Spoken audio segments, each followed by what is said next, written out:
परिक्रमा के 29वां दिन ब्रह्मांड घाट से रावल, श्रीमती राधा रानी की जय। रावल में पहुंचते हैं। ठीक है, ज्यादा समय नहीं लेंगे, सीधा बढ़ी। यस, आगे बढ़ी।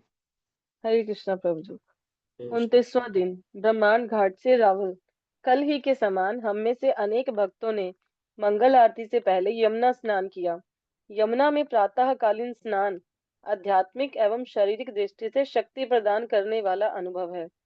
कुछ ही दिनों में हम ब्रज की इस निकटता से वंचित हो जाएंगे, इसलिए इस समय हम इन विशेष क्षणों को यथासंभव अपनी चेतना में समेटने का प्रयास कर रहे हैं। यहाँ से जाने के बाद ये अनुभव हमारी स्मृति का पोषण करेंगे। तुलसी कीर्तन के बाद घोषणाएं हुई। आज भूगर्भ गोस्वामी श्रीला लोकनाथ गोस्वामी के घनिष्ठ मित्र तथा श्री काशीश्वर पंडित का तिरुभाव दिवस है। हमने श्रीला भूगर्भ गोस्वामी की जय, श्री काशीश्वर पंडित की जय कहकर अंतःकरण से इन महान वैष्णव संतों का जय घोष किया। परस्पर चर्चाएं करते हुए भक्तगण अदरक की गर्म चाय पी रहे हैं। हमने पड़ाव के बाहर अपना सामान रख दिया और प्रातः 6 बजे ब्रह्मांड घाट से निकलकर यमुना तट के साथ साथ उत्तर की ओर चलने लगे। आज का गंतव्य है श्रीमती राधा रानी का जन्म स्थान रावल, परंतु बीच में हम गोकुल ठहरे। यहाँ भगवान के जन्म एवं उनकी बाल्य लीलाओं से संबंधित अनेक स्थान हैं। गोकुल ब्रह्मांड घाट से लगभग आधा किलोमीटर दूर है और वास्तव में ये दोनों स्थान नंद भवन के आंगन का ही हिस्सा थे। इसलिए हम समझ सकते हैं कि गोकुल तक पहुंचने के लिए हम जिस रास्ते से गुजरे, एक समय वही श्री कृष्ण घुटनों पर चले थे और उन्होंने अनेक खेल खेले। हम पहले ही बता चुके हैं कि नंद महाराज और गोकुलवासी श्री कृष्ण के 3 वर्ष एवं 4 महीने के होने तक ही गोकुल में रहे। गोकुल में सबसे पहले हम उखल बंधन आए। तो 29वां दिन लगभग परिक्रमा अंतिम चरण में है, आप सुन ही रहे हो। तो आज हमारी परिक्रमा ब्रह्मांड घाट से रावल कर प्रस्थान कर रहे हैं। और प्रत्येक दिन की तरह, प्रत्येक दिन तो हेडपंप में नहाते थे, कुएं में, लेकिन आज कल हम लोग का स्नान कर रहे हैं यमुना में। यमुना के तट पे निवास कर किए है ना, ब्रह्मांड घाट में। तो मंगला से पहले तो स्नान तो करते ही है, तो कल भी यमुना में स्नान किए थे, आज भी यमुना में ही स्नान किया, प्रणाम किया, इसका लाभ उठाया। तो ये सभी चीजें करते हुए भक्त लोग बोल रहे ये स्मृति हमारे पास हमेशा रहेगी, ये स्मृति याद रहेगा, क्योंकि हम ब्रह्मण परिक्रमा में यमुना में स्नान करते थे, है ना। आज भक्त लोग फोन कर रहे थे, प्रभु जी दुख लग रहा है, परिक्रमा कल कल हम लोग छूट जाएंगे। कल तो जब बस से वृंदावन चले जाएंगे, तो उसके बाद अपने अपने स्थान में जाना है। तो आज भक्त लोग बहुत दुखी है, बहुत फेयरवेल पार्टी कर रहा है, फेयरवेल पार्टी हो रहा है ना, बहुत दुखी है। तो ये सभी चल रहा है। आज विशेष तिथि क्या है, भूगर्भ गोस्वामी और काशेश्वर पंडित, इनका भी तिरुभाव दिवस, डिसअपीयरेंस डे है, तो आचार्यों का ये भी महान तिथि है। तो इन सबको बनाते हुए हम भगवान के प्रांगण में है, आंगन में है। ब्रह्मांड घाट और गोकुल ज्यादा दूर नहीं है, आधा 1 किलोमीटर दूरी में ही है। तो सभी भगवान श्री कृष्ण जो है खेला करते थे, नंद बाबा का घर का जो है आंगन है। ठीक है, तो हम अभी गोकुल कर आगे बढ़ेंगे, उखल बंधन सुनेंगे। यस। उखल बंधन। यमला अर्जुन भंजन तीर्थ। यहाँ यशोदा माता ने कृष्ण को उखल से बांधा था और कृष्ण ने इसका बहुत आनंद लिया। ये पवित्र स्थान यमला अर्जुन भंजन तीर्थ कहलाता है। पिछले 1 महीने से हम प्रतिदिन भगवान दामोदर की आराधना कर रहे हैं और अब हम ठीक उसी स्थान पर पहुंचे हैं जहां वह लीला हुई थी। हम सब उस स्थान पर दामोदर लीला के प्रति चिन्ह रूप रखे पत्थर के एक उखल के चारों ओर एकत्र हो गए। कुछ भक्त पूरी परिक्रमा के दौरान अपने साथ घी की बाती लेकर चल रहे थे। कार्तिक महात्म्य का पालन करते हुए वे मार्ग में आने वाले विभिन्न विग्रहों को दीप अर्पित करते और चूंकि दीप अर्पित करने के संदर्भ में उखल बंधन स्थान का हमारे लिए एक विशेष महत्व है, इसलिए इन भक्तों ने अपने दीप प्रज्वलित किए और भक्ति भाव से दामोदर अष्टक गाते हुए यशोदा के उखल की आरती करने लगे। हम विचार करने लगे कि एक समय यहीं यहीं कहीं निकट विशाल यमलार्जुन वृक्ष भी खड़े होंगे। परिक्रमा व्यवस्थापन ने यहाँ हम सबके लिए ताजे माखन से भरा एक विशाल पात्र लाकर रखा हुआ है। ये बाजार के पैकेटों में मिलने वाले नमकीन माखन नहीं, अपितु आज प्रातः काल गोकुल वासिनियों द्वारा मथा गया अत्यंत स्वादिष्ट माखन है। भरत प्रभु बचा हुआ माखन दबोचकर भाग खड़े हुए और कुछ भक्त माखन चोर कहते हुए उनके पीछे दौड़ पड़े। परंतु वास्तव में किसी को बुरा नहीं लगा। श्री कृष्ण की लीलाओं में बंदरों के समान हमने पूर्ण तृप्त होकर आज माखन खाया। कि वो देखा तो आज उसी स्थान पे पहुंचे जहाँ जो एक महीना हम दामोदर अष्टकम गाते हैं ना, नमामीश्वरं सच्चित् आनंद रूपम रसत्कुण्डलं गोकुले व्रजमानम् यशोदाभियोलोकलादवमानम् परामृष्टमत्यन्ततो धृतगोप्या। आप लोग अलग अलग स्थान पे है ना, कोई कोई जो है दिल्ली में है, तो कोई गुजरात में है, तो कोई महाराष्ट्र में है, तो कोई विदेश में है। तो आप लोग इस अष्टकम गाते हैं और स्मरण करते हैं, लेकिन आज तो हमारी परिक्रमा उसी स्थान पे पहुंची है जहाँ पूरे विश्व को लोग स्मरण करते हैं। गोकुल धाम की जय, उसी स्थान पे पहुंच चुके हैं हम लोग। और साथ साथ भक्त लोग क्या करते हैं, हर कई सारे भक्त होते हैं बाती लेके चलते हैं, दिया बाती, है ना, तो लेके चलते हैं। तो जहां भी कुंड सरोवर बिक रहा आते तुरंत फट से निकाला बैग से आरती करने लगते हैं। तो हर जगह कर रहे तो यहाँ क्यों नहीं करेंगे, है ना। तो इस प्रकार से कर रहे हैं, यहाँ पे आरती भी कर रहे हैं कई सारे भक्त। और कई सारे ब्रजवासी भक्त उनको जो वहाँ पे परिक्रमा के मैनेजमेंट वाले मकान रखा है वहाँ पे। कुछ भक्त मकान प्रसाद भी दे रहे हैं, कुछ भक्त वो सारे मकान उठा के ले जा रहे हैं चोरी किया जा रहा है। ये भी सब लीलाएं चल रहे हैं यहाँ पे। तो मुख्य बात यह है कि आप उसी स्थान पे पहुंचे। तो यहाँ भक्त लोग पूछ रहे हैं कि प्रभु जी ये जो ओरिजिनल उखल बंधन है क्या, जो अभी हम दर्शन कर रहे हैं। देखो 5,000 साल बीत गया है, वहां पे प्राचीन जो है भगवान का घर बताया गया, घर, घर प्राचीन है। इसको भी कुछ कुछ लोग प्राचीन बोलते हैं, तो वहाँ के ब्रजवासी बोलते हैं ये भी प्राचीन ही है ना। ये मुख्य रूप से प्राचीन क्या है, भगवान का घर प्राचीन है। भगवान का घर जो है वहाँ का प्राचीन है। तो अब हम लोग जो है आगे बढ़ेंगे, इसी जो है उखल बंधन के सामने एक गौशाला है, तो गौशाला के बारे में पढ़ेंगे। यस। नंद महाराज गौशाला। सड़क के उस पार एक पहाड़ी के ऊपर एक छोटा सा भवन है। यहाँ नंद महाराज की गौशाला हुआ करती थी, जहाँ गर्ग मुनि ने छिपकर कृष्ण और बलराम का नामकरण संस्कार किया था। वसुदेव के निवेदन पर गर्ग मुनि नंद महाराज के घर आए। उन्हें देखते ही नंद महाराज जान गए कि वे एक महान संत हैं। वे तुरंत अपने आसन से उठे और बड़े आदर सम्मान के साथ मुनि का स्वागत तथा मधुर वाणी में उनका गुणगान किया। तब नंद महाराज ने उनसे अपने पुत्रों का नामकरण संस्कार करने के लिए कहा, परंतु गर्ग मुनि ने एक आपत्ति उठाई। उन्होंने कहा कि सब जानते हैं कि वे यदु वंश के पुरोहित हैं। यदि वे कृष्ण बलराम के लिए संस्कार संपन्न करते हैं, तो कंस जान जाएगा कि ये दोनों बालक देवकी के पुत्र हैं और इस प्रकार वह इन्हें मारने का प्रयास करेगा। तथापि नंद महाराज नहीं चाहते थे कि उनके पुत्र इस संस्कार से वंचित रहें। इसलिए उन्होंने नम्रता पूर्वक गर्ग मुनि से निवेदन किया कि वे नंद महाराज की गौशाला में चुपके से ये संस्कार कर दें। यहाँ यहाँ तक कि नंद ने अपने बंधु बांधवों को भी इसकी जानकारी नहीं दी, और तब गर्ग मुनि ने वह कार्य किया जिसके लिए उन्हें यहाँ भेजा गया था।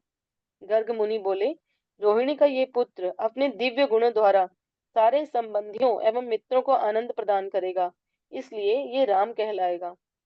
और चूंकि ये असाधारण बल का प्रदर्शन करेगा, ये बल के नाम से भी पुकारा जाएगा। इतना ही नहीं, चूंकि इसने वसुदेव एवं नंद महाराज के दो परिवारों को एक साथ मिलाया है, इसलिए ये संकर्षण भी कहलाएगा। तुम्हारा पुत्र कृष्ण प्रत्येक युग में अवतार लेता है। पूर्व युगों में उसने श्वेत, रक्त तथा पीत ये तीन वर्ण धारण करके अवतार लिया था, और अब ये श्याम वर्ण लेकर प्रकट हुआ है। अनेक कारणों से तुम्हारा ये सुंदर पुत्र पूर्व में कई बार वसुदेव के पुत्र रूप में भी प्रकट हुआ है। इसलिए विद्वान जन इस बालक को वासुदेव भी कहते हैं। तुम्हारे इस पुत्र के दिव्य गुणों एवं कार्यों के आधार पर अनेक रूप एवं नाम हैं। वे सब मुझे ज्ञात हैं, परंतु सामान्य लोग उन्हें नहीं समझते। तो देखा ये जो है नंद महाराज की गौशाला। बताओ, नंद महाराज का गौशाला बहुत बड़ा होगा ना।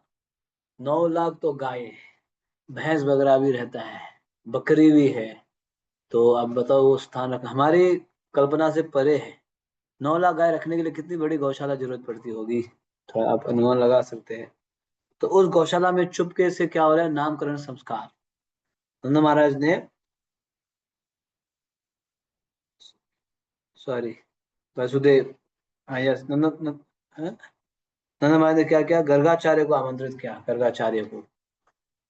अब आइए, क्योंकि ये पुरोहित थे, बहुत बड़े पंडित थे, तो उन जानते थे, तो उन्होंने उनको आमंत्रित किया। किसके लिए, नामकरण के लिए।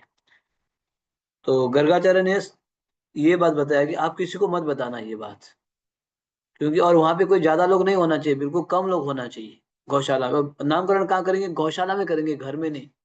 बिल्कुल एक, है ना, गुप्त स्थान में करेंगे, किसी को जानकारी होनी नहीं चाहिए। क्योंकि अगर जानकारी हो गया तो कंस क्या करेगा, अत्याचार मचाएगा। तो इसीलिए नंदा महाराज की गौशाला में गर्गाचार्य द्वारा कृष्ण बलराम का नामकरण। सिर्फ वहां कौन है, 2-3 लोग ही है।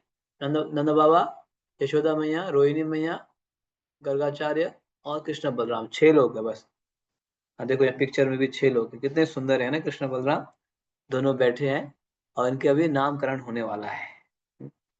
नामकरण करते समय बलराम जी का क्या बताया गया कि ये बालक जो है अत्यंत बलशाली रहेगा, इसलिए इसका नाम बल होगा, शक्तिशाली का बल। हम्म और ये जो एक गर्भ से दूसरे गर्भ में इसको भेजा गया, इसलिए इसका नाम संकर्षण होगा, संकर्षण बल। और ये सबको जो है आनंद प्रदान करेगा, आनंद, हैप्पीनेस, इसलिए इसका नाम रहेगा राम। तो संकर्षण, बल और राम, 3 नाम दे दिया। बाद में बलराम एक ही जैसे हो गया, तो ये बलराम के लिए नाम दिया। कृष्ण के लिए क्या बताया, ये बालक 3 युग में प्रकट हो चुका है, अभी ये इसके लिए चौथा युग है। आगे पीछे तो कुछ भी हो सकता है युग। तो पहले ये जो है श्वेत सफेद युग में स्थित, सत्य युग में आए। त्रेता युग में देखो, यहाँ त्रेता युग में रक्त बताया गया है। भागवतम में हम लोग प्रभु राम के वर्णन हरा, हरे कलर का बोलते हैं ना, लेकिन यहाँ भागवतम में रक्त बताया गया है। श्वेत, रक्त तथा पीत। पीत मतलब कलयुग में ये पीत वर्ण, इदानी मतलब इस युग में, मतलब द्वापर युग में ये श्याम वर्ण का होगा।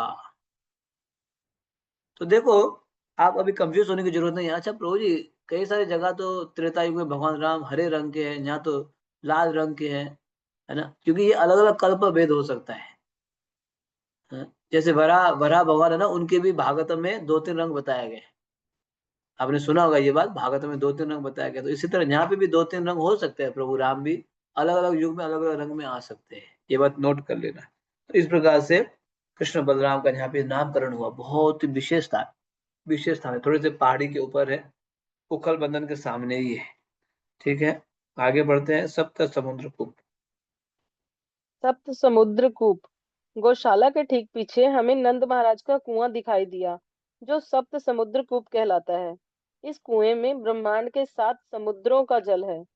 कहा जाता है क्योंकि नंद महाराज वैश्यों के राजा की भूमिका निभा रहे थे, इसलिए वह स्वयं को वैश्यों द्वारा अनजाने में किए गए पापों, जैसे वृक्ष काटना इत्यादि से मुक्त होने के लिए इस कुएं के जल में स्नान करते थे। हमने एक छोटा रास्ता पकड़ा और एक पहाड़ी पर चढ़कर नंद भवन जा पहुंचे। तो सप्त समुद्र कूप, ये कहाँ पे है, नंदा महाराज का कुआं। नंदा महाराज का कुआं है ये। और इस कुएं के अंदर क्या है, पूरे ब्रह्मांड के 7 समुद्र का जल है। पता है, 7 समुद्र, एक एक समुद्र कितना विशाल होता है, तो 7 समुद्र का जल इस कुएं में पाया जाता है। ये कुआं विशेष करके किसके लिए है, ये तीर्थ स्थली है। नंद बाबा अब वैश्या थे, वैश्या होने के कारण वैश्या के लिए क्या है, कभी कुछ करना पड़ता है, खेत जोतते समय कुछ, है ना, कीड़े मकोड़े मर जाते हैं, या कभी पेड़ पौधे काटते समय जो है कुछ अनजान में कुछ गलती हो जाती है, तो इसीलिए उस गलती से छुटकारा प्राप्त करने के लिए क्या करते थे, इस तीर्थों के जल से स्नान करते थे, है ना। सप्त समुद्र कुआ कितना अच्छा है ना, वहां से जो है स्नान करके वो अपने आप को शुद्ध किया करते थे। ओके, नंद भवन में पहुंचते हैं, हरिबो। नंद भवन। नंद महाराज की विशाल राजधानी अनेक सुंदर भवनों से सजी थी। महावन में जहां देखो विशाल भव्य द्वार थे। परम मंगल के धाम, दिव्य गुणों से युक्त, अजन्मे तथा अपने भक्तों को जन्म मृत्यु के चक्कर से मुक्त करने वाले भगवान विष्णु ने इसी नगरी में जन्म लेकर धरती पर अवतार लिया। हमारे परिक्रमा दल ने सीढ़ियां चढ़कर नंद भवन के विशाल द्वार से भीतर प्रवेश किया, परंतु हमें तुरंत वहां बने दर्शन मंडप में प्रवेश नहीं मिल सका। वहां पहले से ही यात्रियों का एक विशाल समूह बैठा था। पंडों ने द्वार बंद ही रखे और हम आंगन में पंक्ति लगाकर प्रतीक्षा करने लगे। प्रतीक्षा ने भगवान के घर में प्रवेश करने की हमारी उत्कंठा और अधिक तीव्र कर दिया। बाहर प्रतीक्षा करते हुए हम शिला भक्ति विनोद ठाकुर द्वारा रचित एक मधुर गीत श्री नाम कीर्तन यशोमती नंदन ब्रजवर नागर गाने लगे। हमारे बंगाली कीर्तन दल के मृदंग एवं करताल वादक कीर्तन के साथ दक्षता पूर्वक अपने वाद्य बजाने लगे। श्री कृष्ण यशोदा मैया के पुत्र हैं। वह ब्रजभूमि में निवास करने वाले दिव्य प्रेमी हैं। वह गोकुल वासियों को आकर्षित करने वाले कान्हा हैं। गोपियों के प्राण धन हैं। मदन कामदेव का मन हरने वाले तथा कालिय नाग का दमन करने वाले हैं। कब भगवान हमें भीतर प्रवेश की अनुमति देंगे? हम अत्यंत आतुरता पूर्वक हरे कृष्ण कृष्ण कृष्ण हरे हरे हरे राम राम राम हरे हरे का कीर्तन करने लगे। मैं श्री श्री निताई गौर सुंदर को निहारने लगा।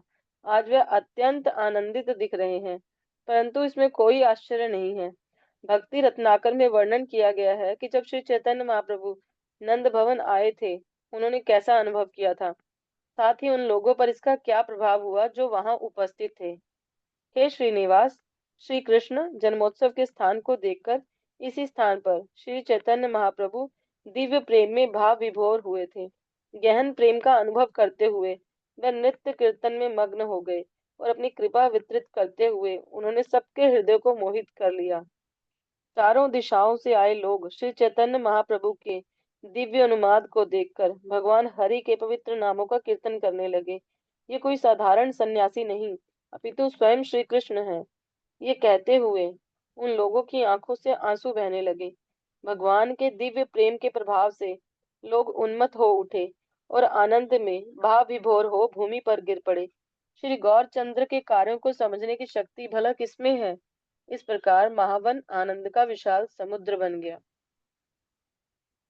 पिछले 25 वर्षों से शिष्य निताई गौर सुंदर प्रत्येक वर्ष हमारे साथ गोकुल आए तथा उसी आनंद का अनुभव कर रहे हैं।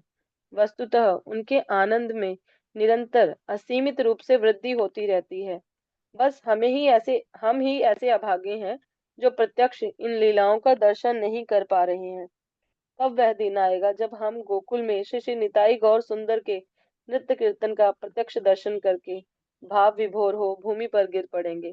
कब हम उन गोकुल वासिनियों के समान सौभाग्यशाली बनेंगे, गोकुल निवासियों के समान सौभाग्यशाली बनेंगे? अंततः द्वार खुल गए। अब हम और प्रतीक्षा नहीं कर सकते थे। हम सब भीतर दौड़े। काम्यवन के 84 खंभों के समान नंद भवन भी 84 भव्य खंभों पर टिका है। कहा जाता है कि इनमें से प्रत्येक खंभा 84 लाख योनियों में से 1 लाख योनियों का प्रतिनिधित्व करता है।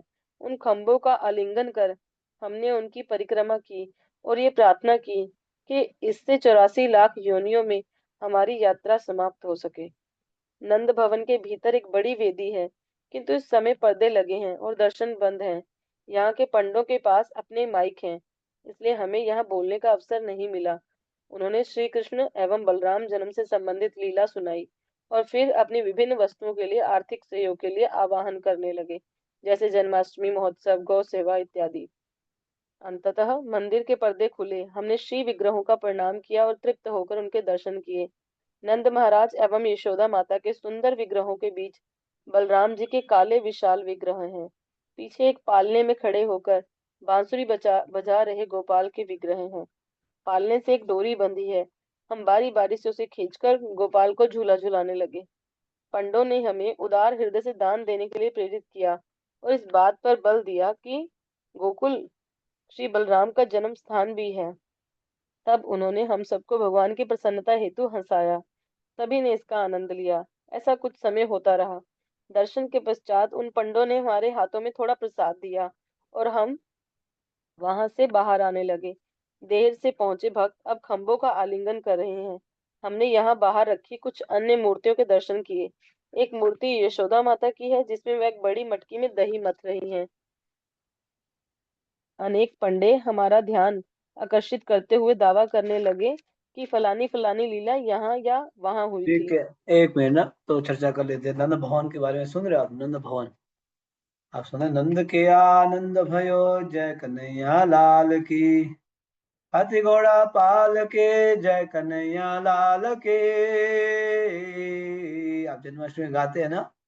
नंद बाबा के घर पे आनंद भयो, का भयो आनंद भयो रे, आनंद भयो, ऐसे गाते हैं ना। देखो दूध दही, जैसे जैसे जैसे दूध दही एक दूसरे का फेंक रहे थे, दूध दही फेंक रहे थे एक दूसरे को। पूरा जो है नंद बाबा का आंगन प्रांगण सफेद ही सफेद हो गया। आजकल तो खाने पीने के लिए नहीं होता है दूध दही। उस समय तो फेंका जाता था दूध दही, लुटाया जाता था। तो नंद भवन, ये जो है नंद बाबा का क्या है, नंद महाराज जी का विशाल राजधानी, राजधानी है। पूरे ब्रज के राजा थे नंद बाबा, लेकिन नंद भवन उनका राजधानी है, कैपिटल, कैपिटल है ना, कैपिटल ऑफ ब्रज। वहां रह के वो जो है सारे कार्य किया करते थे, नंद महाराज। तो वहां पे आज हम नंद भवन में पहुंच गए। आप ऐसे गए हैं भक्त लोग नंद भवन? कई सारे गए हैं ना भक्त लोग। तो आज भी वो घर है, आज भी वो घर अभी चर्चा कर रहे हैं। जब हम जाते हैं तो सबको तुरंत अंदर एंट्री नहीं मिलता है, आपको लाइन लगाना पड़ता है, लाइन लगा बैठना पड़ता है, कुछ देर कीर्तन करो, वहां बैठो, और फिर जाके घर के अंदर प्रवेश, प्रतीक्षा करना पड़ता है। जब प्रतीक्षा करते हमारे भक्त लोग कीर्तन करने लगे, जय सचिनंदन, जय सचिनंदन, जय सचिनंदन गौर हरि, इस प्रकार से कीर्तन कर रहे हैं वहाँ। कई सारे भजन भी गा रहे हैं। यशोमती नंदन ब्रज बर नागर, गोकुल रंजन कान, ब्रज जन पालन सुर कुल नासन, नंद गोदन रखवाला, गोविंद माधव नवनिध तस्कर, सुंदर नंद गोपाल, इस प्रकार से भजन गा रहे। हम्म। अभी तो भीतर प्रवेश नहीं हुआ है, सब पीछे बाहर लाइट में खड़े हैं, कीर्तन कर रहे हैं ना। फिर साथ साथ चैतन्य महाप्रभु, निताई गौर सुंदर भी तो साथ में है। चैतन्य महाप्रभु भी गोकुल आए थे, चैतन्य महाप्रभु भी जब परिक्रमा कर रहे थे ना 12 वनों की, चैतन्य महाप्रभु गोकुल आए थे। भक्त लोग याद कर रहे हैं कि महाप्रभु भी आए थे हमारे साथ भी। तो निताई गौर सुंदर है पिछले 25 सालों से, उस समय 25 साल, अभी कितना हो गया, 40 साल नेक्स्ट ईयर। तो मतलब उस समय 25 साल में ये पुस्तक लिखा गया था, 25, 35, ये पुस्तक में लगभग 15 साल होने वाला है ना। इसका मतलब आप समझ रहे हो, 12-15 साल होने वाला है। तो वहां पे जो है निताई गौर सुंदर भी है, सभी प्रतीक्षा कर रहे हैं। ये महावन में आता है, अंतिम वन है महावन, गोकुल महावन में आता है। तो प्रतीक्षा करते करते कीर्तन करते करते अंत तक तो क्या हो गया, मंदिर का जो है अंदर हमें प्रवेश मिला, फिर भगवान का पट खोल गया, हरि वो। वहां के पंडित लोग बहुत टाइट रखते हैं पट खोलने के लिए। पहले हंसो, ताली बजाओ, हा हा हा करो, है ना, ये सब करना पड़ता है। ऐसे दर्शन नहीं होता है, क्योंकि गोकुल आगे कोई दुखी होके नहीं जाना चाहिए, गोकुल हंस के जाना चाहिए, है ना। भगवान के घर आए तो हंस के जाना चाहिए। तो ये सब करके पट खोल गया। तो वहाँ पट पे कौन कौन थे दर्शन में? नंद बाबा थे, यशोदा मैया है, भगवान श्री कृष्ण है, गोपाल जी है। ने देखा ना पिक्चर में, नंद भवन में विग्रह बाएं और दाएं से नंद महाराज, फिर बलराम एवं माता यशोदा, फिर नीचे जो है गोपाल का है। देखो ये बीच में जो है बलराम जी है, पालुड़ी पकड़ करके। तो हम लोगों ने दर्शन किया, बहुत ही सुंदर दर्शन। वहाँ एक क्या बोलते हैं, पालकी भी था जो, उसको भी झुलाने का मिला, झूलन झुलाने को मिला। और उसके बाद दर्शन के बाद ये देख रहे हो खम्भे, ये ओरिजिनल जिस घर में भगवान रहे थे वही घर है। 84 खम्भा, सभी भक्त क्या करने लगे, उस खम्भों को आलिंगन, गाढ़ आलिंगन करने लगे, गाढ़ डीप एम्ब्रेस, है ना, एम्ब्रेस करने लगे। देखो ये कितना जो है, ये खम्भे जो है स्मूथ हो गया, है ना, बहुत स्मूथ हो गया। लेकिन विशेष बात ये है, आप काउंट करेंगे ना आपको 84 कभी नहीं मिलेगा। है 84 खम्भा, लेकिन काउंट कर ही नहीं सकते, कि जितना भी काउंट करो एक दो ज्यादा एक दो कम मिलेगा, ऐसे होता है। पता नहीं क्या लीला है ये वहां पे। तो ये सभी भक्तों ने भगवान के घर पे पहुंच गए। हाँ, लोग तो बोलते हैं, कहाँ है भगवान? अरे भगवान, ये भगवान का घर भी है, भगवान का घर तक आप देख सकते हैं। ठीक है, आगे बढ़िए। नंद भवन एवं गोकुल में भगवान के अनेक दिव्य लीला स्थलियां हैं।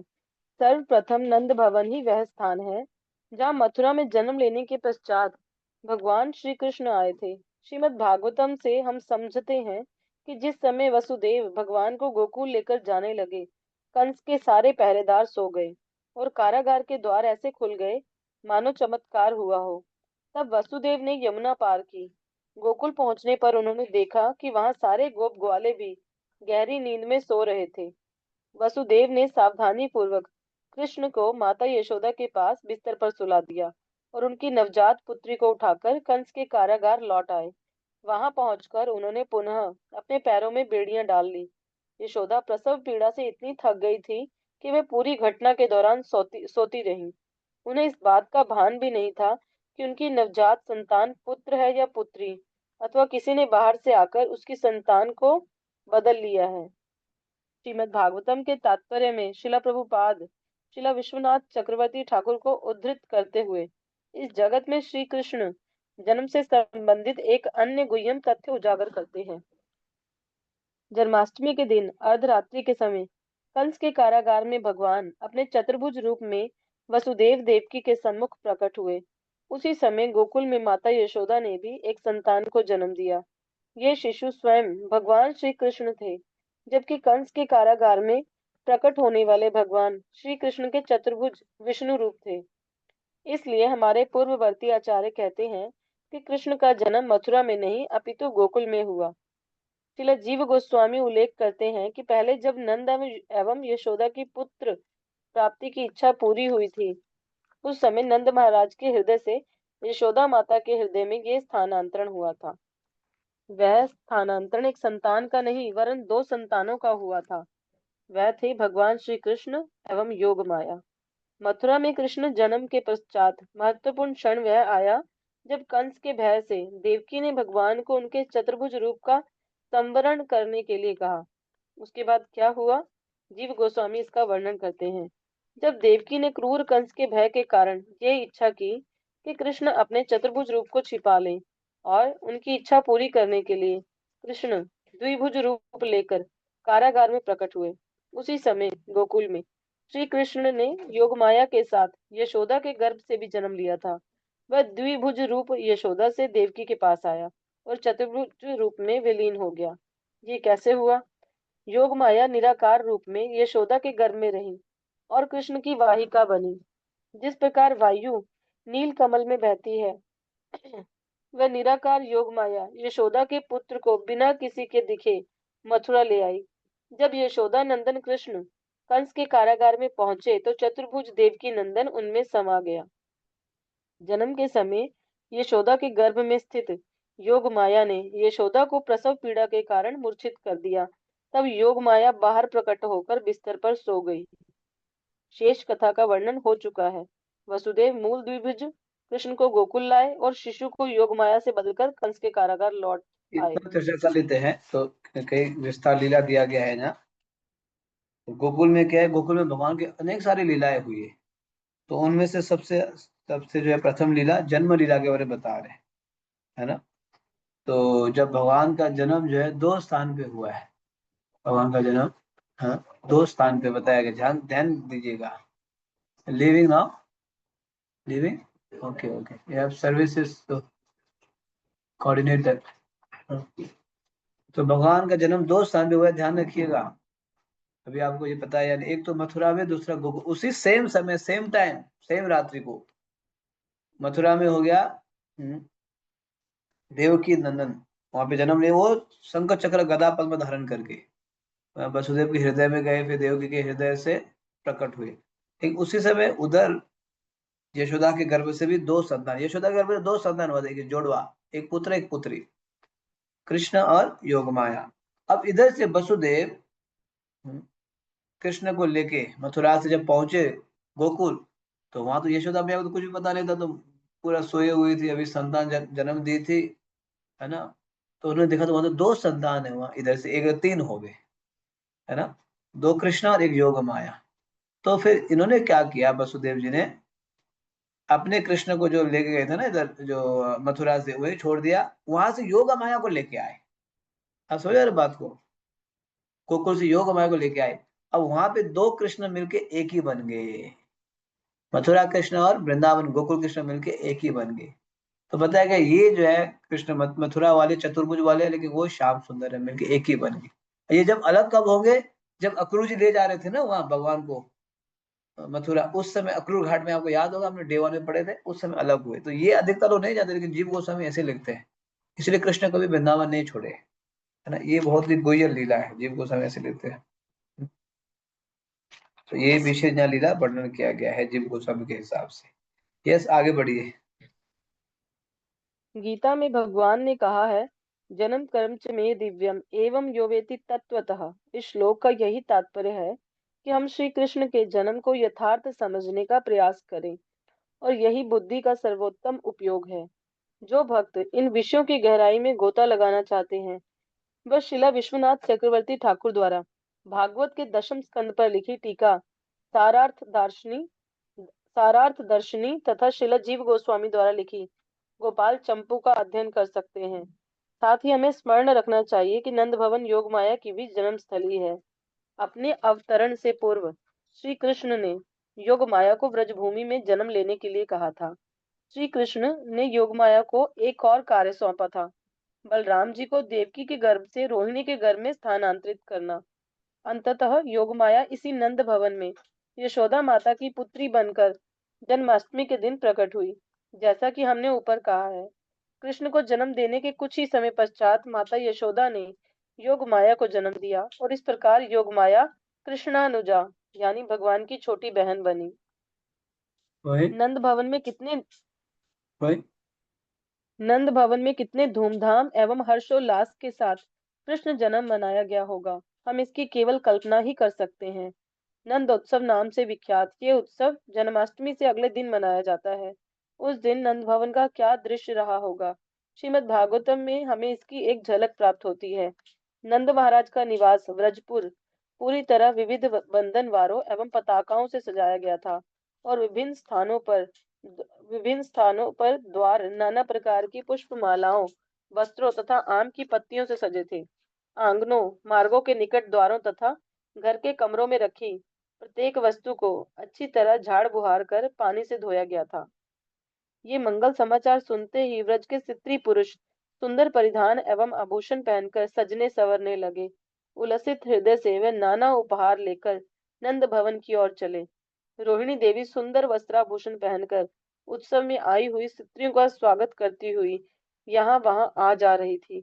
गोपियों ने शिशु कृष्ण को आशीर्वाद दिए और उनके दिव्य शरीर पर हल्दी तेल तथा जल का मिश्रण छिड़का। धीरे धीरे उत्सव में आनंद बढ़ने लगा, और गोपगण एक दूसरे पर दही रबड़ी तथा माखन फेंकने लगे। श्रीला प्रभुपाद लिखते हैं, इस कथन से हम समझ सकते हैं कि 5000 वर्ष पूर्व न केवल खाने पीने के लिए प्रचुर मात्रा में दूध दही माखन इत्यादि होता था, अपितु उत्सव के दौरान वे मुक्त रूप से उन्हें एक दूसरे पर फेंककर खेलते भी थे। मानव समाज में दूध दही माखन आदि दुग्ध उत्पादों का कितना प्रयोग होता था, इसकी कोई सीमा नहीं थी। प्रत्येक घर में दूध का प्रचुर भंडार रहता था, और इसकी सहायता से लोग विभिन्न उत्पाद बनाया करते। इस प्रकार प्राकृतिक जीवन यापन करने से लोगों का स्वास्थ्य अच्छा रहता, और वे कृष्ण भावना भावित जीवन का भरपूर आनंद लेते। अपने जीवन के आरंभिक वर्षों में श्री कृष्ण ने गोकुल निवासियों को असीम आनंद प्रदान किया, और अपनी मधुर लीलाओं से उनके मन एवं हृदय जीत लिए। श्रीमद् भागवतम एवं अन्य ग्रंथों में ऐसी अनेक अमृतमय लीलाओं का उल्लेख हुआ है, परंतु परिक्रमा पर सीमित समय होने के कारण हम केवल कुछ का ही वर्णन कर पाते हैं। कृष्ण बलराम के नामकरण संस्कार के कुछ ही दिनों बाद वे दोनों अपने हाथों और घुटनों के बल भूमि पर चलने लगे।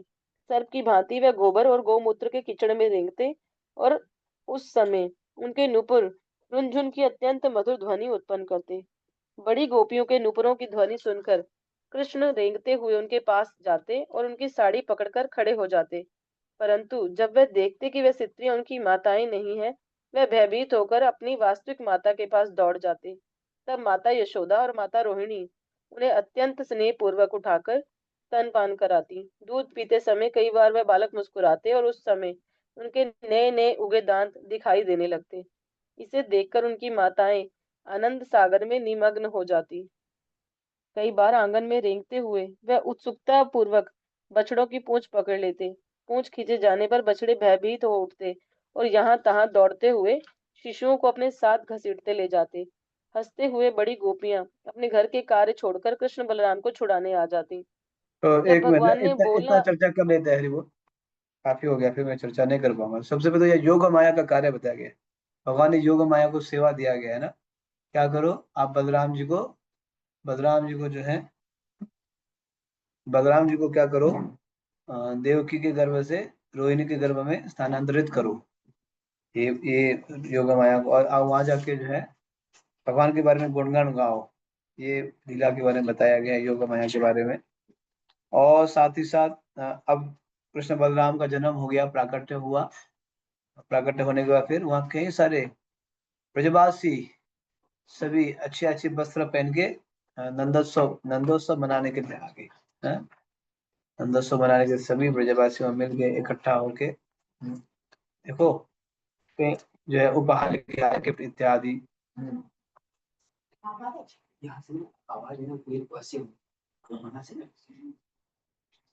तो ये सब उपहार लेके आए। उपहार लेके आके क्या किए, जो है कृष्ण बलराम के जन्मोत्सव मनाया जा रहा है, जन्मोत्सव। नंद के आनंद भयो, जय कन्हैया लाल की। हाथी घोड़ा पाल के, जय कन्हैया लाल के, है ना। ये सब मनाने के लिए वहां पे आए। हाँ, नंद बाबा के घर पे जो है आंगन में नंदोत्सव मनाने के लिए, नंदोत्सव। तो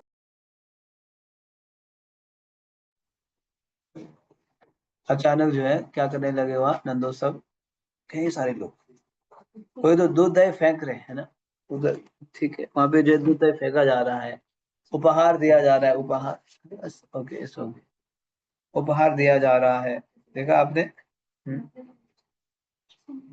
प्रत्येक घर में दूध का प्रचुर भंडार रहता था, और इसकी सहायता से लोग विभिन्न उत्पाद मनाया करते।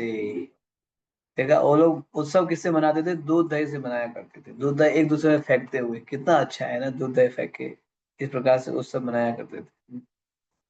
तो ये कृष्ण बलराम के जन्मोत्सव वहां पे मनाया गया है गोकुल में, है ना। और कृष्ण बलराम जब छोटे थे तो क्या करते थे, छोटे थे तो गौशाला में जाते थे और गाय बछड़े के क्या करते थे, पूछ खींचते थे, पूछ पूछ, है ना। छोटे से कृष्ण बलराम वहां जाते थे और गाय और बछड़े के पूछ खींचा करते थे। कभी जो है सीधा सीधा उनके स्तनों में जाके जो है दूध पिया करते थे। ये सब जो है नटखट कार्य किया करते थे कृष्ण बलराम। सुन रहे ना आप? यस, आगे बढ़िए। थोड़ा लंबा चैप्टर है, इसलिए मैं ज्यादा एक्सप्लेनेशन नहीं दे रहा हूँ। आज का काफी लंबा है ना सखी इंदु लेखा माता जी। जी प्रभु जी। हाँ, तो आप ओके जी। जब भगवान ने बोलना आरंभ किया, उन्होंने अपनी तोतली बोली से ब्रजवासियों के चित्त हर लिए। दासियां कृष्ण को अपने पीछे अक्षर दोहराने कहती। उन्हें सुनकर जब कृष्ण माँ माँ ता कहते, तो उनके माता पिता एवं सारे ब्रजवासी हर्षित हो उठते। उनकी प्रकट होती दंतावली तथा उनकी बोली माता यशोदा को विस्मित कर देती। कुछ ही समय में कृष्ण बलराम किसी वस्तु का सहारा लेकर खड़े होने तथा कुछ पग चलना सीख गए, और कुछ दिनों बाद वे अपने बल पर चलने लगे। तत्पश्चात जैसे जैसे कृष्ण बलराम ने ब्रज के अन्य बालकों के साथ खेलना कूदना आरंभ किया, उनका साक्ष्य रस प्रमुख होता गया। दिन प्रतिदिन कृष्ण की चंचलता और शरारतें बढ़ने लगी। माता यशोदा के पड़ोस की स्त्रियां नंद भवन आकर कृष्ण की शरारतों की शिकायत करती। यशोदा अपने गृह कार्यों को रोककर उन स्त्रियों की बातें सुनकर प्रसन्न होती, और वह स्त्रियां शिकायत के रूप में भगवान की लीलाओं का वर्णन करने लगती। हे सखी यशोदा, कभी कभी तुम्हारा लाडला हमारे घरों में गो दोहन से पहले आकर सारे बछड़ों को खोल देता है, और जब घर का स्वामी क्रोधित होता है तो तुम्हारा पुत्र केवल मुस्कुरा देता है। कभी कभी वह योजना बनाकर हमारे घर से स्वादिष्ट दही, माखन और दूध चुराकर उन्हें खाता पीता है। इतना ही नहीं, बंदरों के आने पर ये उन्हें भी खाने के लिए देता है, और जब पेट भरने के कारण बंदर और अधिक नहीं खाते, तो तुम्हारा पुत्र मटकियां तोड़ने लगता है। कई बार जब इसे दही माखन चोरी करने का अवसर नहीं मिलता, तो यह घर वालों पर क्रोधित हो जाता है और बदला लेने के लिए सो रहे छोटे बच्चों को चिकुटी काटकर उन्हें नींद से उठा देता है, और जब बच्चे रोने लगते हैं तो कृष्ण भाग जाता है।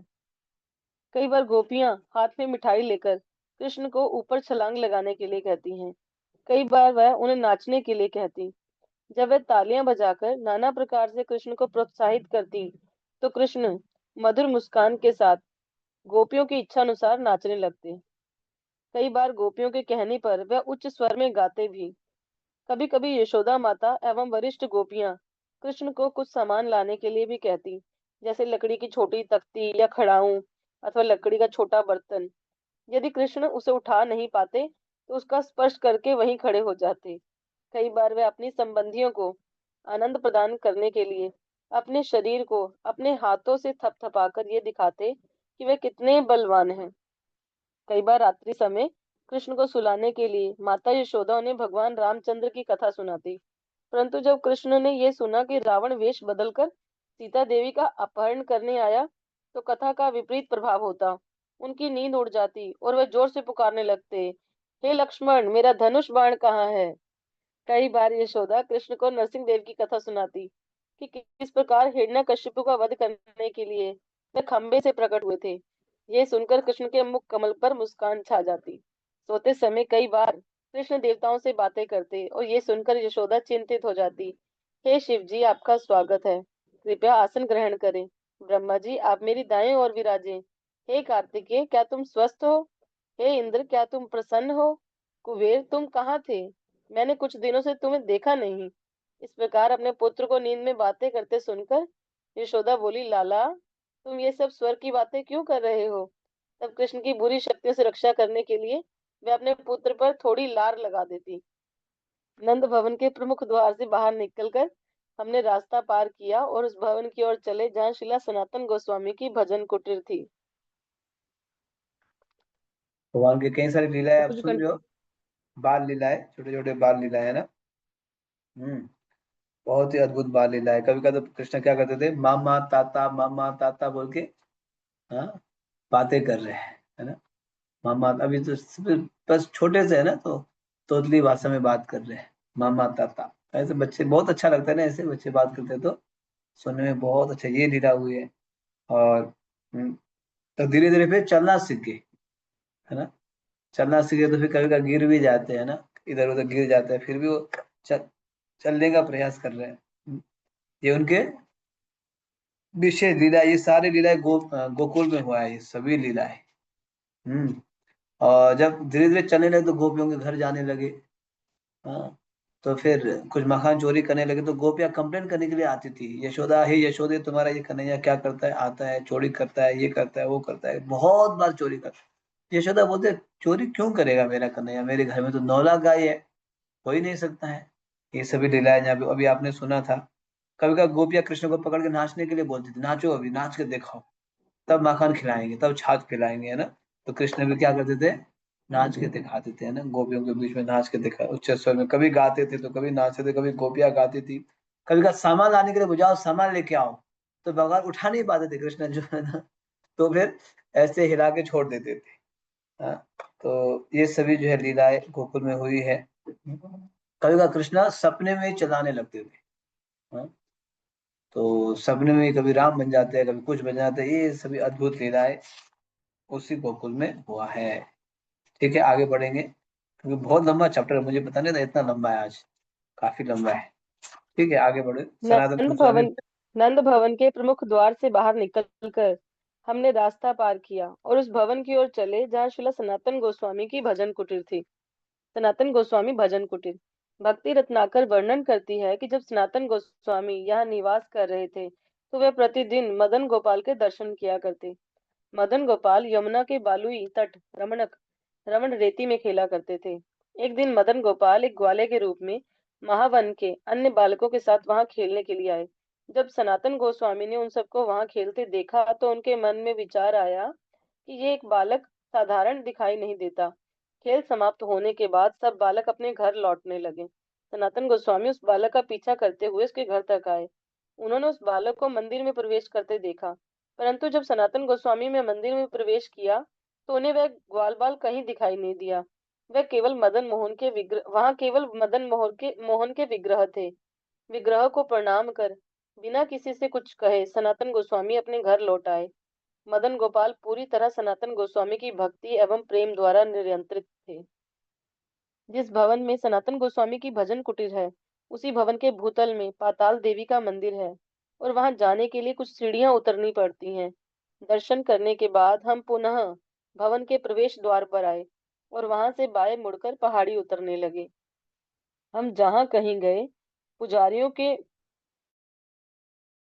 ने मंदिर के लिए आर्थिक सहायता मांगने हेतु अनेक युक्तियां बनाई हुई थी। हमें अपने अपने मंडपों पर आने के लिए पुकारते हुए वह उदार हृदय से दान देने के लिए कहते। एक साल 108 रुपये, 51 रुपये, 25 रुपये। ये सुन भक्त एक दूसरे को देख मुस्कुराने लगते। पहाड़ी से नीचे उतरते हुए हम छोटे छोटे मंदिरों से गुजरे, जिनमें पूतना वध और तृणावत वध की मूर्तियां लगी थी। श्रीमद् भागवतम के अनुसार कंस द्वारा भेजे गए 3 असुरों पूतना, शक्टासुर एवं तृणाव्रत का वध कृष्ण ने यहीं गोकुल में किया था। जब कंस द्वारा शिशुओं को मारने के लिए भेजी गई पूतना गोकुल पहुंची, उस समय कृष्ण केवल 6 दिन के थे। पूतना ने एक अतुलनीय सुंदरी का वेश बनाया और भगवान की आंतरिक शक्ति ने ऐसी व्यवस्था की जिससे वह निर्बाध नंद भवन में प्रवेश कर सके। पूतना अपने विष आलेपित स्तन श्री कृष्ण को पिलाकर उन्हें मारने की योजना बना रही थी, परंतु सर्वव्यापी भगवान कृष्ण उस पर क्रोधित हो गए। उन्होंने अपने दोनों हाथों से उसके स्तन दबाते हुए न केवल विष अपितु पूतना के प्राण भी चूस लिए। श्री कृष्ण ने पूतना के असहनीय बिंदुओं को इतनी जोर से दबाया कि वह चिल्लाने लगी, छोड़ दे मुझे, छोड़ दे, मेरे स्तन मत चूस। पसीने से तर उसकी आंखें चौड़ी खुल गई और अपने हाथ पैर पटकती हुई वह बारंबार उच्च स्वर में रोने लगी। पूतना की प्रचंड चीख से समस्त पर्वतों के साथ पृथ्वी तथा सारे ग्रह एवं अंतरिक्ष डगमगाने लगे। समस्त निमन लोक एवं दिशाएं कांप उठी और लोग इसकी आशंका से भूमि पर गिरने लगे कि उनके ऊपर बिजली गिर पड़ी हो।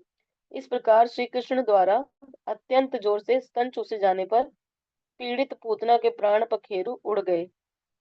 हे महाराज परीक्षित, अपने मुख को चौड़ा खोलकर तथा अपनी भुजाओं, पैरों तथा बालों को फैलाकर अपने मूल राक्षसी रूप में गोचारण भूमि पर ऐसे गिरी जैसे इंद्रदेव के वज्रपात से वृत्तासुर गिरकर मृत्यु को प्राप्त हुआ था।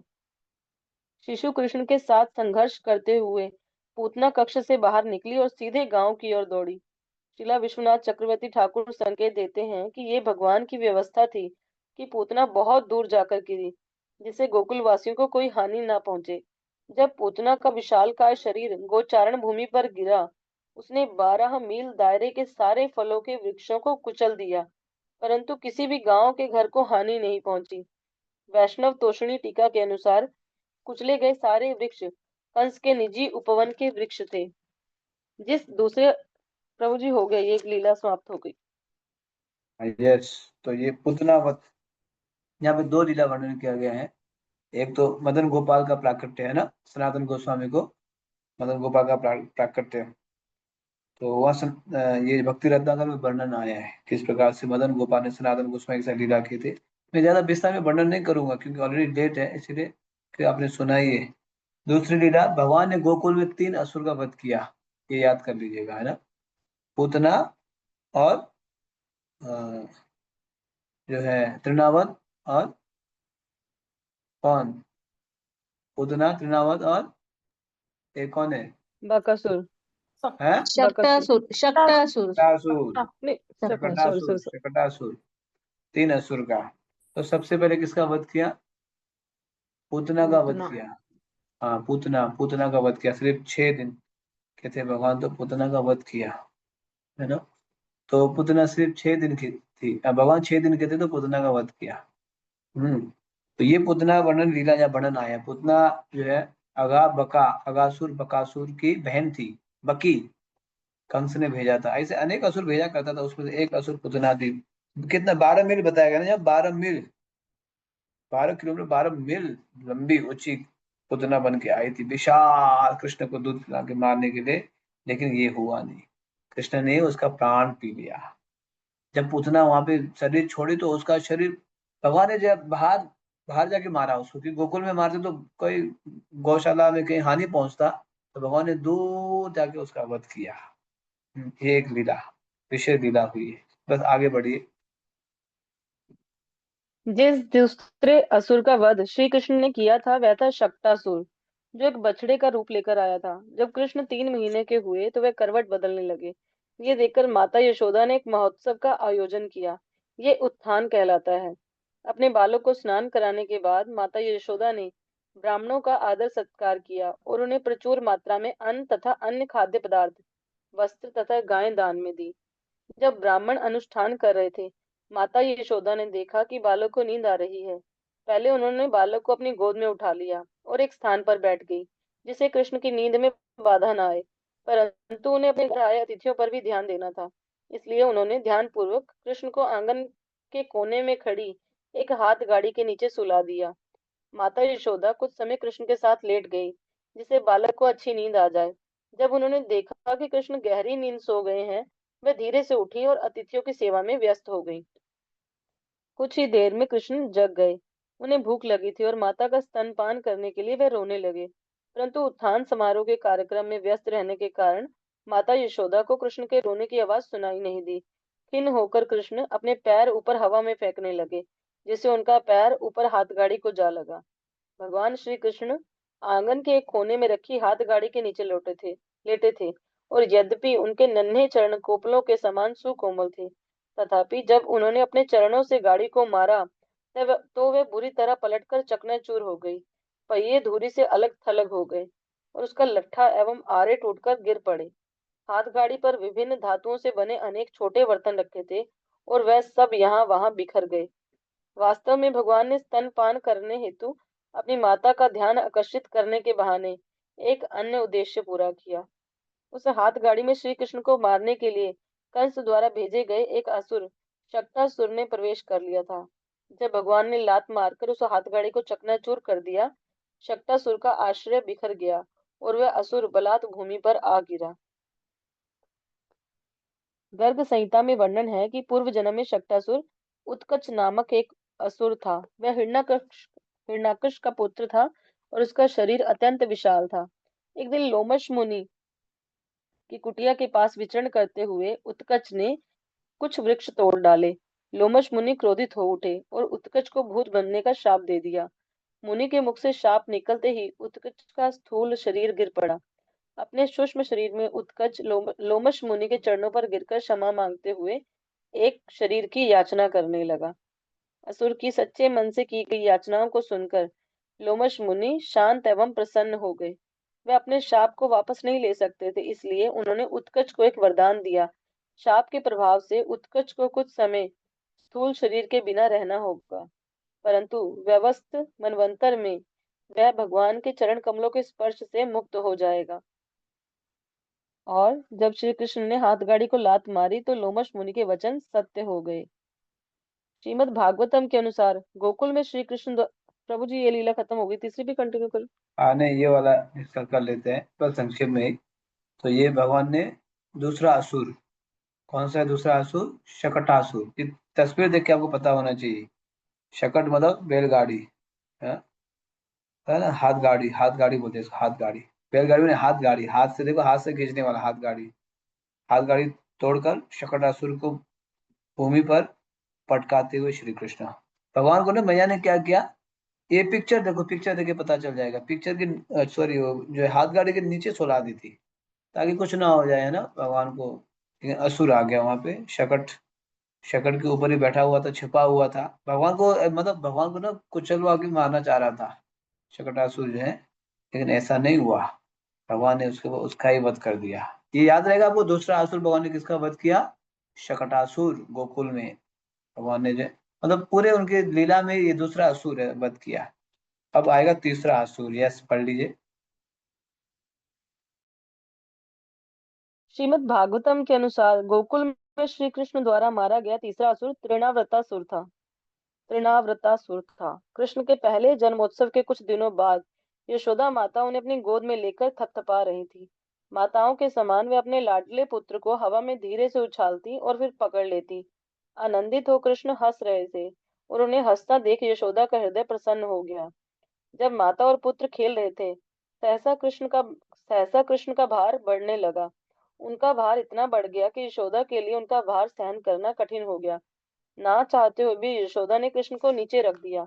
उन्हें लगा कि कदाचित कोई असुर या भूत उनके पुत्र में प्रवेश कर गया है, और वह मन ही मन भगवान नारायण से प्रार्थना करने लगी।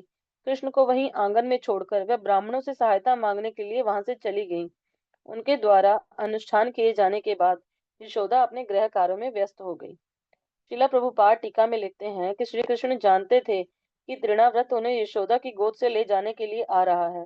वह नहीं चाहते थे कि असुर उनकी माता को किसी प्रकार की हानि पहुंचाए, इसलिए उन्होंने स्वयं को ब्रह्मांड जितना भारी बना लिया, जिससे माता यशोदा को उन्हें नीचे रखना ही पड़ा। साथ ही वह तृणाव्रतासुर को वहां आने का अवसर भी प्रदान कर रहे थे। इस प्रकार भगवान एक ही साथ दो कार्य साध रहे थे, अपनी माता की रक्षा तथा पुनः उनकी गोद में आने से पहले पूरे व्रज की निःशुल्क हवाई यात्रा का आनंद। विश्वनाथ चक्रवर्ती ठाकुर श्री कृष्ण के मनोभाव को उजागर करते हैं। कृष्ण ने सोचा कि माता यशोदा मुझे केवल थोड़ा सा ऊपर उछालती हैं, परंतु मैं तो आकाश की ऊंचाइयों में खेलना चाहता हूँ। कृष्ण प्रतीक्षा करने लगे और तृणाव्रत का एक बवंडर का रूप लेकर कृष्ण को आकाश में ले उड़ा। भगवान के कार्य अत्यंत अद्भुत हैं। वे अपनी माता की गोद में असहनीय रूप से भारी बन गए थे, जिससे माता उन्हें नीचे रख सके। परंतु जब तृणाव्रत आया तो वे तिनके से भी अधिक हल्के बन गए, और जिससे वे असुर सरलता पूर्वक उन्हें उठा सके। बवंडर से पूरे गोकुल में आंधी तूफान उठ खड़ा हुआ। चारों ओर गहन अंधकार छा गया। प्रचंड वायु कानों को बहरा किए जाती थी। गोकुलवासी स्वयं अथवा एक दूसरे को ना देख पाने के कारण अत्यंत व्यथित हो उठे। जब माता यशोदा ने देखा कि उनका पुत्र आंगन में नहीं है, तो वे भूमि पर गिरकर कातर स्वर में रुदन करने लगी। कुछ देर में आंधी थमी और माता यशोदा के रुदन को सुनकर अन्य गोपियां वहां आई। जब उन्होंने देखा कि श्री कृष्ण वहां नहीं है, वे सब शोक करने लगी। श्री कृष्ण उन सबों के जीवन एवं प्राण जो थे।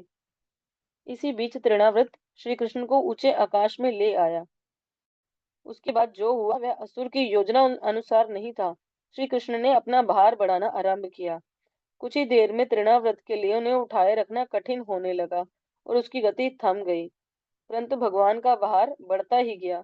तृणाव्रत को लगा मानो उसने कोई विशाल पर्वत या लोहे का विशाल खंड उठाया हुआ है। उस भार से दबकर वह धरती की ओर गिरने लगा। अपनी विकट परिस्थिति को भांपकर उसने कृष्ण को नीचे फेंकने का प्रयास किया, परंतु कृष्ण ने उसके गले को कसकर पकड़ा हुआ था। चाहते हुए भी तृणाव्रत उन्हें अपने शरीर से अलग नहीं कर सका। कृष्ण ने उसके गले को इतना कसकर पकड़ा कि उसका दम घुटने लगा। उसकी ना तो आवाज निकल रही थी और ना ही वह अपने हाथ पैर हिला पा रहा था। उसकी आंखें बाहर निकल पड़ी और इस प्रकार उस असुर के प्राण उड़ गए। वह बालक को साथ लेकर तेजी से ब्रज की धरती पर आ गिरा। वहां गोपियां एकत्र होकर कृष्ण के लिए शोक कर रही थी, और उनके सामने वह असुर एक विशाल चट्टान पर गिर गया। उसके अंग ऐसे छिन्न भिन्न हो गए मानो भगवान शिव के बाण द्वारा भेदा गया त्रिपुरासुर हो। गर्ग संहिता के अनुसार तृणाव्रतासुर अपने पूर्व जन्म में पांडु देश का शक्तिशाली राजा सहस्त्राक्ष था। सहस्त्राक्ष धर्मपरायण तथा भगवान का भक्त था। एक दिन जब वह रेवा नदी के तट पर 1000 सुंदर स्त्रियों के संग आनंद ले रहा था कि दुर्वासा मुनि वहां से गुजरे, परंतु सहस्त्राक्ष ने उनका आदर सम्मान नहीं किया। फलतः दुर्वासा क्रोधित हो उठे और उन्हें असुर बनने का श्राप दिया। राजा तुरंत पश्चाताप करते हुए दुर्वासा के चरण कमलों पर गिर पड़ा और क्षमा याचना करने लगा। तब दुर्वासा मुनि ने उन्हें आशीर्वाद देते हुए कहा, हे राजन, भगवान श्री कृष्ण के स्पर्श से तुम्हें मुक्ति प्राप्त होगी। इस शाप के कारण सहस्त्राक्ष तृणावृतासुर बना, और इस लीला के दौरान भगवान के दिव्य शरीर के स्पर्श से उसकी मुक्ति हुई। गोकुल में ऐसी अद्भुत लीलाएं रही श्री कृष्ण की। वस्तुतः इन कथाओं के कहने की कोई सीमा नहीं है, क्योंकि स्वभाव से भगवान के कार्यों का यश असीमित, अतुलनीय रूप से मधुर तथा हृदय के लिए परम आकर्षक होता है। चलते समय हम चर्चा करने लगे कि भगवान बलराम भी गोकुल में ही प्रकट हुए थे। ऊपर सीढ़ियां चढ़कर हमारे बाईं ओर स्थित जगन्नाथ मंदिर के साथ ही योग माया देवी का मंदिर है। कहा जाता है भगवान बलराम उसी स्थान पर प्रकट ठीक हुए है थे। ठीक है ठीक है, एक मिनट ना, तो थोड़ा यहाँ पे, तो ये आप समझ ही गए। तीसरा असुर भगवान ने वध किया था तृणावत, वो भी कहाँ पे है? गोकुल में ही। क्या बन के आया था? भूमंडल। साइक्लोन बोला, साइक्लोन। भूमंडल बन गया, भगवान को हवा में उड़ा के ले जाना चाह रहा था, मारना चाह रहा था। इसका आप तस्वीर भी आपने देखा होगा, इस्कॉन में एक फोटो भी इसका बनाया गया है ना, बहुत ही सुंदर फोटो है। यहाँ पे तो नहीं है। तो भगवान ने उसका जो है, हाँ, भूमंडल के रूप में आया था भगवान को मारना। मारना चाहता था। सारे असुर तो भगवान को मारना ही चाहते हैं, है ना, लेकिन भगवान अंततोगत्वा उन्हीं का ही संहार करते हैं। लेकिन ध्यान रखिए, भगवान किसी को मारते भी है ना, फिर भी उसका उद्धार हो जाता है। भगवान किसी को मारते भी है, फिर भी उसका कोई नुकसान नहीं है, उसका बेड़ा पार हो जाता है, उसको भी धाम प्राप्त हो जाता है। तो ये जो तृणावत कौन था? पांडु देश का शक्तिशाली राजा ससाक्ष था। ससाक्ष, ससाक्ष, उसको ये शाप मिला था, इसीलिए इस प्रकार से बना। ठीक है, बस आगे थोड़ा ही रह गया है, इसको कंप्लीट कर लेते हैं। यस। जैसा कि हम पहले बता चुके हैं, भगवान कृष्ण अपने जन्म से पूर्व योग माया को आज्ञा दी थी कि वह श्री बलराम को देवकी के गर्भ से रोहिणी के गर्भ में स्थानांतरित कर दे। श्री कृष्ण के आगमन हेतु देवकी के गर्भ को उपयुक्त बनाने के लिए भगवान बलराम पहले देवकी के गर्भ में आए। फिर कार्य करने के पश्चात वे अपनी शाश्वत माता रोहिणी देवी के गर्भ में प्रविष्ट हुए। सर्वप्रथम योग माया को समझ नहीं आया कि वे किस प्रकार इतना बड़ा कार्य कर पाएंगी, परंतु कृष्ण ने उन्हें विश्वास दिलाया कि इस कार्य के लिए वह उन्हें पर्याप्त शक्ति प्रदान करेंगे। इसलिए बलराम जी संकर्षण नाम से भी जाने जाते हैं, क्योंकि उनका देवकी के गर्भ से रोहिणी के गर्भ में आकर्षण किया गया था। बाहरी दृष्टि से ऐसा प्रतीत होता है कि देवकी का गर्भ गिर गया है। श्रावण मास की पूर्णिमा के दिन रोहिणी देवी ने पूर्ण पुरुषोत्तम भगवान तथा अपने प्रिय पुत्र श्री बलराम को जन्म दिया। वह श्वेत कांति से युक्त पूर्ण चंद्रमा के समान है। रोहिणी उस हथिनी के समान थी जिन्होंने अत्यंत बलवान हाथी को जन्म दिया। वह उस कमल पुष्प के समान थी जिन्होंने सुगंध की विशुद्ध धाराओं से युक्त एक श्वेत कमल को जन्म दिया। उनका पुत्र समस्त सद्गुणों एवं पूर्ण ज्ञान से युक्त था। जो भी उनके विषय में सुनता उसका मंगल होता। रोहिणी ने श्री बलराम को जन्म दिया, जिनका मुख चंद्रमा के समान है, नेत्र बिजली के समान, केश वर्षा ऋतु के मेघों के समान, शरीर का वर्णन शरद ऋतु के श्वेत बादलों के समान तथा तेज सूर्य के समान। दिव्य बालक होने के नाते ये सब उपयुक्त उपमाएं हैं। श्री बलदेव की जय। रोहिणी देवी के प्रिय पुत्र की जय। गोकुल से जाते समय हम खिले फूलों से लदे एक वृक्ष से गुजरे। प्रातःकालीन सूर्य किरणें हमारे सिरों को चूम रही थी। अब हम गोकुल से 1 किलोमीटर दूर स्थित रमन रेती की ओर जा रहे हैं। कंटिन्यू करो प्रभु। तो यहाँ पे मुख्य रूप से ये बताया गया, बलराम जी पहले क्यों प्रकट हुए, ये भी बताया गया। बलराम जी पहले क्यों प्रकट हुए? ऐसे होता है ना, मतलब कोई बड़े व्यक्ति, सपोज मान लीजिए है ना, प्राइम मिनिस्टर आते हैं, तो वो आने से पहले उनके अटेंडेंस आगे आते हैं ना, कमांडो ये सब आते हैं। उसी तरह भगवान आने से पहले बलराम जी पहले आए, उसी गर्भ में आए ना, देवकी के गर्भ में आए। फिर सब है ना, मार्ग बस सब क्लीन किया, अरेंजमेंट किया, उसके बाद भगवान आए। ये बताया गया बलराम जी क्यों पहले आए, ये हमारे आचार्य वर्णन करते हैं बलराम जी के पहले आने का कारण। यस, आगे बढ़िए। रमण रेती। रमण रेती का अर्थ है रमणीय अथवा आनंद प्रदान करने वाली रेती। कृष्ण बलराम यहाँ अनेक क्रीड़ाओं का आनंद लिया करते थे। यहाँ स्थित एक मंदिर में अनेक साधु निवास करते हैं। मंदिर में एक बड़ी गौशाला भी है। श्री विग्रहों के दर्शन करने के पश्चात हम कृष्ण बलराम के चरण कमलों से स्पर्श हुई यहाँ की कोमल रेती में लौटने लगे। कुछ भक्त खेल खेल में एक दूसरे के सिरों पर रेती डालने लगे। परिक्रमा पर मैं अक्सर वैष्णवियों से कहता हूँ कि वह इस रेती को दुकानों पर मिलने वाले कॉस्मेटिक पाउडरों के स्थान पर उपयोग कर सकती हैं। इस पवित्र ब्रज धूलि का विज्ञा इस पवित्र ब्रज धूलि का विज्ञापन करने के लिए अनेक बातें कही जा सकती हैं। ये धूलि अत्यंत कोमल है। आप इसे घर ले जाकर अपने चेहरों पर लगा सकते हैं। अपने शरीर के साथ अपनी आत्मा को भी सुंदर बनाएं। अपने अन्य सब पाउडर आदि फेंक दें और केवल इसे अपनाएं, क्योंकि गोपियां भी यही पाउडर लगाया करती थी। हनुमत प्रेषक स्वामी विनोद में कहते हैं कि वह हमसे सहमत हैं। वे कहते हैं कि परिक्रमा के आरंभिक दिनों में स्त्रियां अपना मेकअप बनाए रखने का प्रयास करती हैं, परंतु कुछ दिन बीत जाने के बाद उसे बनाए रखना कठिन होने लगता है, तब वह इसे छोड़ देती हैं। महाराज आगे कहते हैं, जब वह इसे छोड़कर इसकी बजाय अपने शरीर पर ब्रज धूल लगाती हैं, तो वह द्वितीय विश्व युद्ध के दौरान जर्मन सैनिकों जैसी दिखाई देती हैं। हम प्रातःकालीन कथा के लिए यहाँ रुके और इस कथा में हमने भगवान की बाल्य लीलाएं सुनी। इनमें से कुछ का मैं ऊपर वर्णन कर चुका हूँ।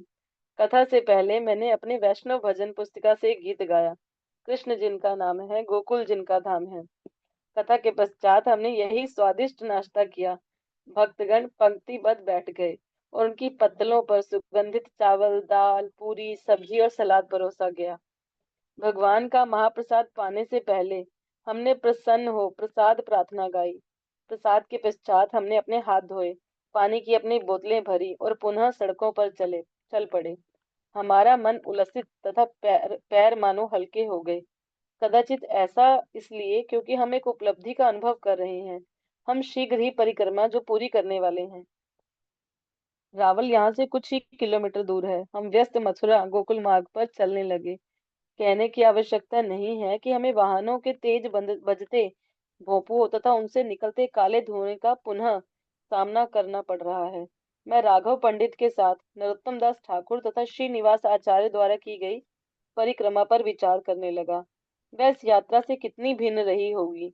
लगभग दोपहर के समय हम अपने चिर प्रतीक्षित गंतव्य रावल पहुंचे। तो ये रमण नीति आप समझ रहे हैं ना? रमण नीति क्या है कि रमण नीति कृष्ण बलराम के चरण कमलों से स्पर्श हुई। यहाँ कई कोमल रेतियां है, यहाँ कृष्ण बलराम से स्पर्श, रमण नीति। तो यहाँ मतलब इसी रेत में क्या किया करते कृष्ण बलराम?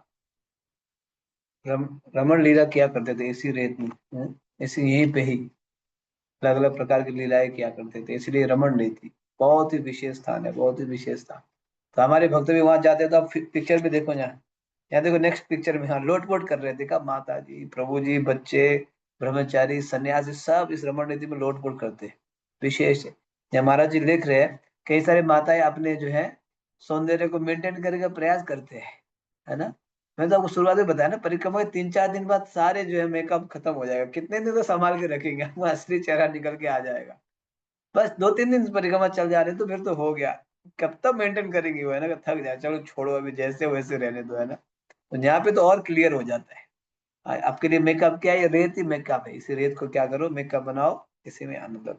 तो बहुत एक दूसरे के ऊपर बहुत रेत फेंकते हैं, लोटपोट करते हैं, नाचते हैं, बहुत ही आनंद लेते हैं।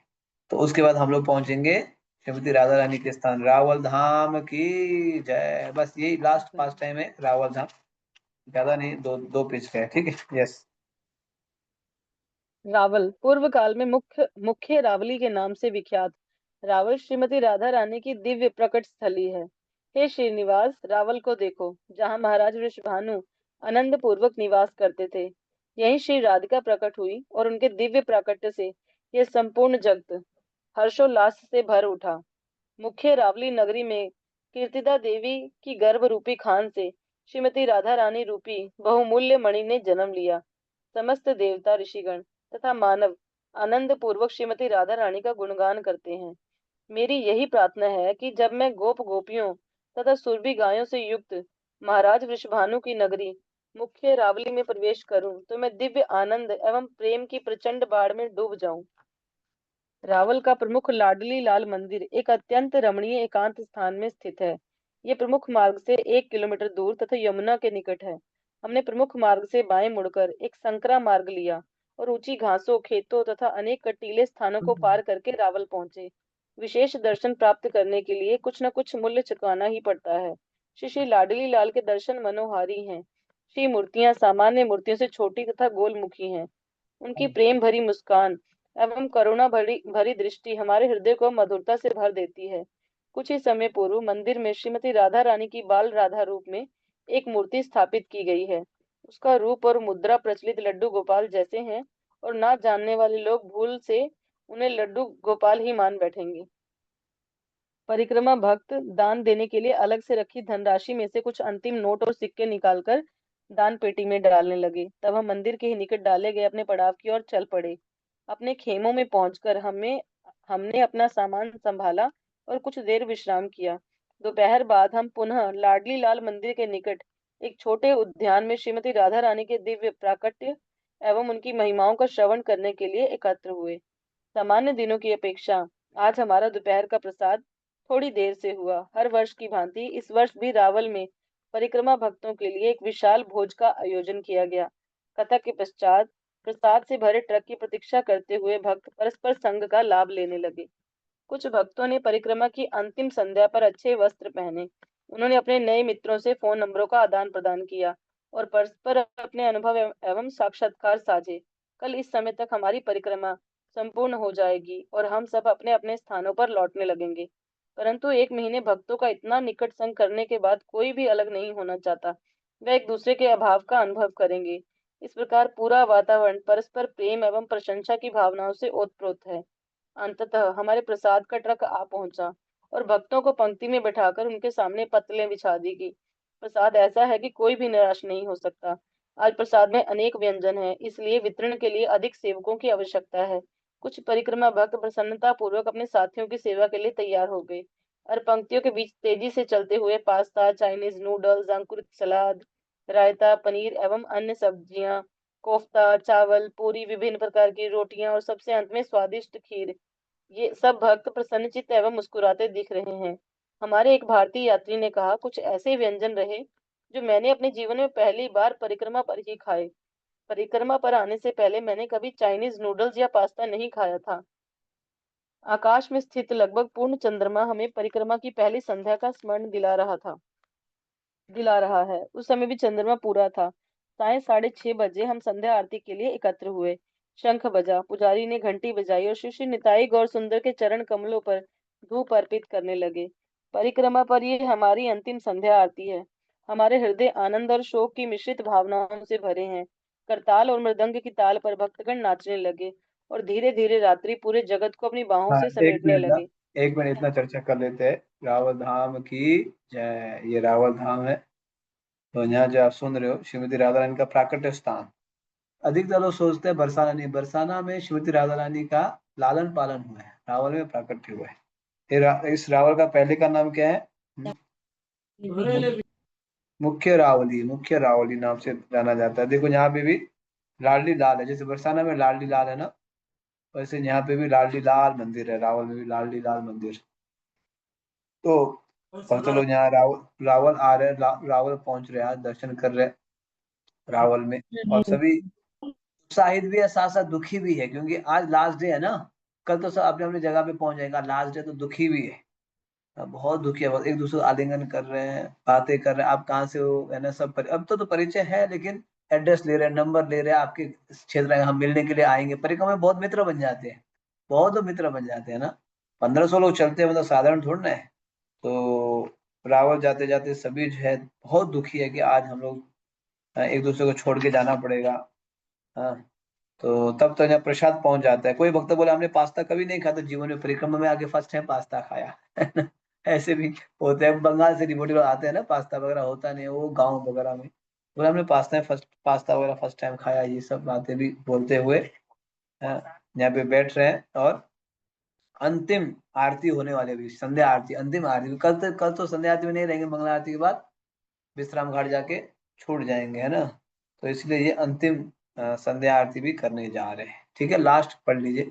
हाँ जी, लास्ट पढ़ के समापन होने वाला। संध्या संध्या आरती के बाद हमने दामोदर अष्टक गाया और कृतज्ञता पूर्वक भगवान को दीप अर्पित किया। शाश्वत ज्ञान और आनंद के मूर्तिमान स्वरूप परम भगवान, जिनके कुंडल इधर उधर हिल डुल रहे हैं, जो गोकुल में अत्यंत सुंदर प्रतीत होते हैं, जो माता यशोदा द्वारा मथी जा रही दही के बर्तन को तोड़ने और माखन चुराने के दंड से बचने के लिए उखल से कूदकर तेजी से दौड़ जाते हैं, किंतु अंततः यशोदा द्वारा अधिक तेजी से दौड़कर पकड़े जाते हैं। अनंत लीला करने वाले ऐसे भगवान दामोदर को मैं प्रणाम करता हूँ। आज उखल बंधन स्थान की यात्रा करके हमें सत्यव्रत मुनि की इस सुंदर स्तुति को एक नए दृष्टिकोण से देखने का अवसर मिला। ये व्रजमंडल परिक्रमा का जादू है। अब हम श्री कृष्ण की लीलाओं से संबंधित जो कुछ सुनते हैं, उससे जुड़े स्थान को मन में देख भी सकते हैं। कदाचित यहाँ जाकर हमने अनजाने में उसी धूलि को स्पर्श अथवा अपनी सांसों से भीतर लिया है, जो माता यशोदा द्वारा कृष्ण के पीछे दौड़ते समय उनके चरण कमलों द्वारा उठी थी। वैसे हम संसार में कहीं भी रहें, हरे कृष्ण के कीर्तन एवं भगवान की दिव्य लीलाओं का श्रवण करने से हम इन अद्भुत स्थलों की यात्रा कर सकते हैं। यदि हम गंभीरता पूर्वक इन कार्यों को करते हैं, तो हमारा श्रवण अधिकाधिक गहन होता जाएगा, इतना गहन कि हमारा चित्त बारंबार व्रज में लौटने के लिए उत्कंठित होने लगेगा। हरे कृष्ण। हरे कृष्णा, हरे कृष्णा, कृष्ण कृष्णा, हरे हरे, हरे राम हरे राम राम राम हरे हरे। तो हम आज रावल धाम में पहुंच गए। वैसे आज ब्रजमंडल परिक्रमा में रावल भी पहुंची है, पता है। आज लास्ट डे उनका, कल तो पहुंच जाएंगे। तो हम भी आज रावल पहुंच गए, मानसिक रूप से राधा रानी का जन्म स्थान में पहुंचे हैं। पिछले 29 दिनों से हम सभी परिक्रमा करते करते करते करते आज कहाँ पहुंच गए, रावल धाम। ठीक है, तो कल लास्ट डे है, मैंने बताया था कल लास्ट डे। और परसों हम लोग 6 तारीख को रियलाइजेशन सेशन करेंगे, ठीक है। आप लोग रियलाइजेशन करो। फिर हम 7 तारीख से क्या करेंगे, जो है श्री कृष्ण स्वरूप चिंतन वाली पुस्तक पढ़ेंगे। तो आप सभी तैयार हो जाइए। श्री कृष्ण स्वरूप चिंतन पुस्तक भी ले सकते हैं जो भक्त भविष्य में भी ठीक है। हम 7 तारीख से ऐसे 2-2.5 घंटा नहीं करेंगे। 7:30 से 8:30 शार्प, 8:30 बजे खत्म होता खत्म। ये पिछले हम 6 सालों से ऐसे करते। कार्तिक में थोड़ा एक्सटेंड करना पड़ता है क्योंकि ये चैप्टर लंबा रहता है ना, इसलिए एक्सटेंड करना पड़ता है। ठीक है, तो सही भक्तों का बहुत बहुत धन्यवाद। चैप्टर लंबा था, फिर भी हम लोगों ने 1.5 घंटा में कर दिया। जगत गुरु शिल प्रभुपाद की, समवेद गौर भक्त वृंद की, ब्रजमंडल जय परिक्रमा महा महोत्सव की।